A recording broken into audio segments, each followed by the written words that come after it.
शिंदेचा पक्ष हा अमित शहाचा पक्ष आहे. अमित शहाची ती कंपनी आहे, सिस्टर कंपनी आहे. काय शिंदेचं कर्तबगारी आणि कर्तृत्व आहे की ज्याला शिवसेना त्याची झाली. शिवसेनेला जन्माला बाळासाहेब ठाकरेंनी घातलं. बाळासाहेब ठाकरेंनी सूत्र नेतृत्व उद्धव ठाकरेंना दिलं. उद्धव ठाकरेंच्या नेतृत्वाखाली 2दा सरकार आलं. तरुण वर्ग त्यांच्या पाठीशी आहे. घाबरून कारवाईला भाजपात गेला. तुम्हाला सगळ्यांना ब्लॅकमेल केला अमित शहाने, फडणवीसांनी. आणि एक त्याने पॅटर्न केला, 40 आमदार घेऊन या, पक्ष आणि चिन्ह तुम्हाला देतो.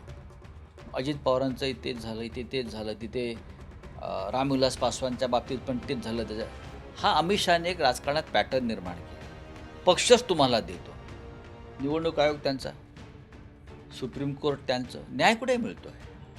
कोर्टामध्ये 4 वर्ष हा खटला चालू आहे. आता तारीख काय दिली तर महापालिका निवडणुकांच्या निकालानंतर. म्हणजे या देशात लोकशाही टिकूच नाही. आमच्यासमोर कोणी विरोधक उभा राहू नये, हे अमित शहाचं धोरण आहे. आणि अमित शहा जोपर्यंत आहे तोपर्यंत शिंदे आहे.